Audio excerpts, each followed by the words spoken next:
Disclaimer: this video contains sensitive content about violence against LGBTQ+ individuals. Viewer discretion is advised. You've heard true crime, but not like this. Dark Rainbows is where we tell the stories the world ignores. Real crimes against LGBTQ+ lives. Victims forgotten, justice delayed, lives erased. From trans women murdered in silence to gay men drugged and discarded. These are the stories that must be heard. This is Dark Rainbows. She had dreams. He took her life. The murder of Dominique Rem'mie Fells. June 8, 2020, Southwest Philadelphia. Near the banks of the Schuylkill River, city workers made a horrifying discovery: a torso, legs, dismembered, stuffed in a trash bag, dumped along the shoreline.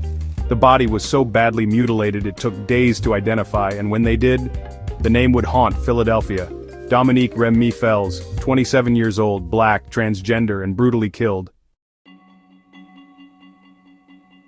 Before the headlines, before the hashtags, before the world tried to define her by tragedy, there was Rem'mie, living, loving, and dreaming in the city she called home. Her story didn't begin with loss, it began with hope, with laughter, and with the everyday moments that made her who she was. Rem'mie was life itself. She was vibrant, creative, and full of dreams that stretched far beyond what anyone could see. Her friends remember her as someone who brought color and energy into every space, someone who could turn an ordinary day into something unforgettable. A dancer, a performer, someone who moved through the world with energy and grace, lighting up every room she entered. On stage or off, Rem'mie's presence was magnetic. Her movements told stories, her laughter was contagious, and her spirit was impossible to ignore. She loved makeup, fashion, music, and movement, expressing herself boldly, always experimenting with new looks and sounds. Her creativity was boundless, and she found joy in transforming not just her own appearance, but the way others saw the world. Rem'mie dreamed of opening her own fashion boutique, a place where her creativity could flourish and inspire others. She sketched designs late into the night, imagining a future where her art would empower people to express themselves freely and fearlessly. She longed to be fully herself in a world that too often demanded silence, to live out loud and unapologetically. Rem'mie faced challenges, but she met them with courage, determined to carve out a space where she could exist authentically and inspire others to do the same. Those who knew her say she had light in her smile, fire in her soul, and a kindness that drew people in. She was a friend, a confidant, and a source of strength for those around her, always ready with a word of encouragement or a listening ear. Rem'mie was just getting started, her journey was only beginning, and her potential was limitless.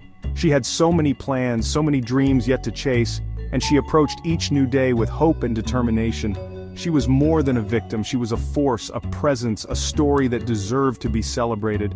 Rem'mie's life was a testament to resilience, to creativity, and to the power of living authentically, even when the world makes it difficult. Rem'mie was a story the world should have been watching long before her death, a life that mattered and still matters. Her legacy is not just in the headlines, but in the lives she touched, the dreams she inspired, and the love she left behind. When Rem'mie was found, her body told a story of rage. She had suffered extreme violence, dismembered with clear intent to dehumanize, her remains dumped like garbage.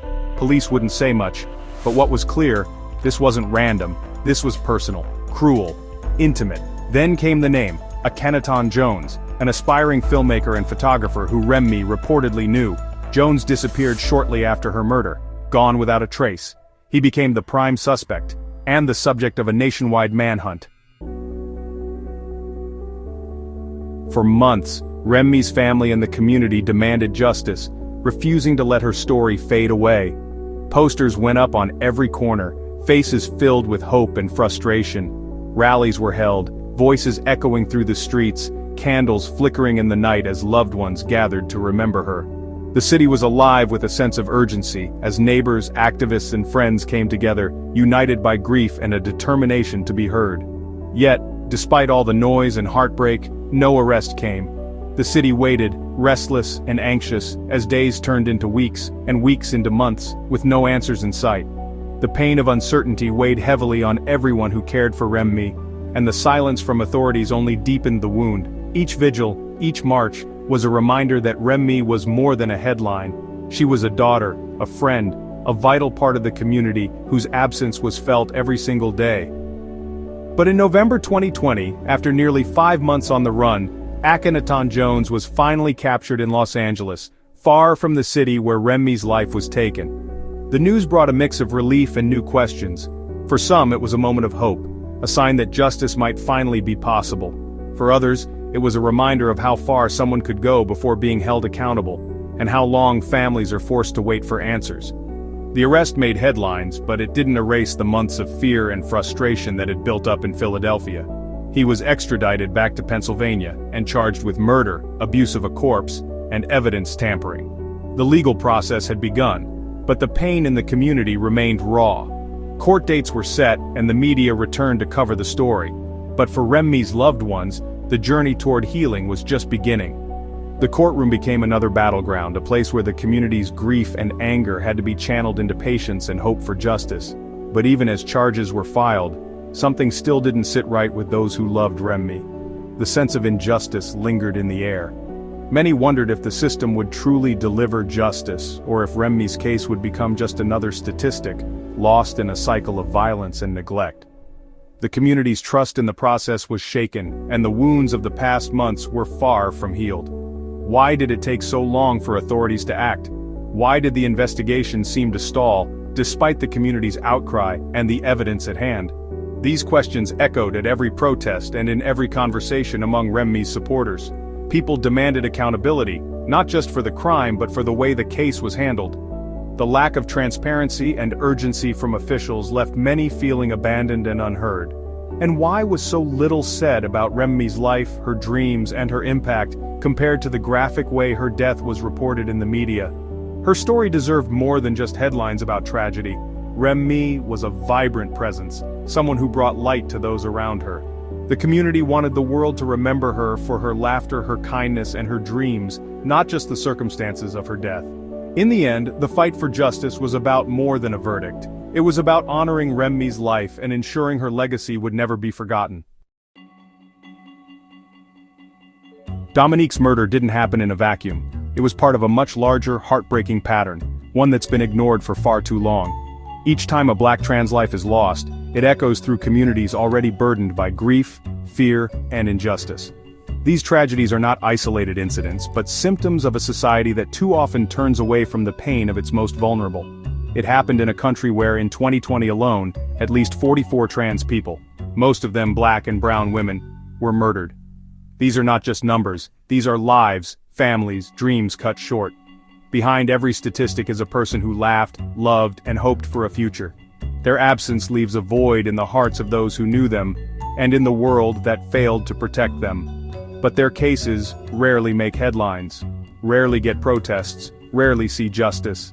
The silence is deafening, and the lack of outrage is a tragedy in itself. When the media looks away, when the public shrugs, it sends a message that these lives are less valuable, less worthy of empathy or action. This erasure is a form of violence all its own. Rem'mie's death sparked outrage, but for how long? People said her name.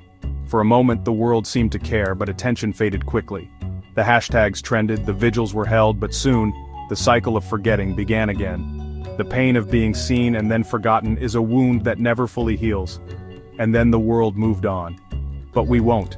We refuse to let these stories be forgotten or these lives erased.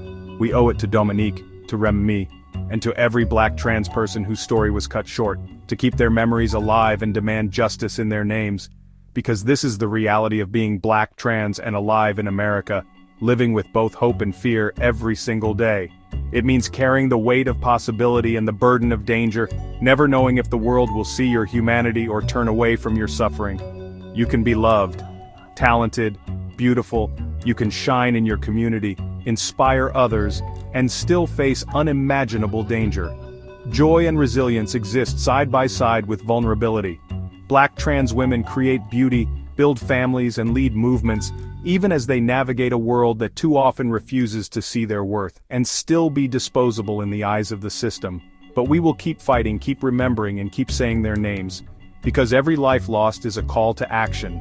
A reminder that justice delayed is justice denied, and that silence is never an option. Rem'mie's friends launched a scholarship fund in her name. Her family spoke out about the vibrant person she was. She became a symbol, But she was also a sister, a daughter, a friend, and she had a future stolen. Her murder forced uncomfortable conversations in Philly about how trans people, especially black trans women, are treated by society, media, and law enforcement. Rem'mie deserved better. We all do. As of now, Akhenaton Jones is still awaiting trial. He pleaded not guilty, and details about the motive remain unclear. The justice system moves slow, especially when the victim is black, trans, poor, queer. There is hope that a conviction will come, but conviction alone doesn't fix what's broken because justice shouldn't begin at the morgue. It should begin while we're alive.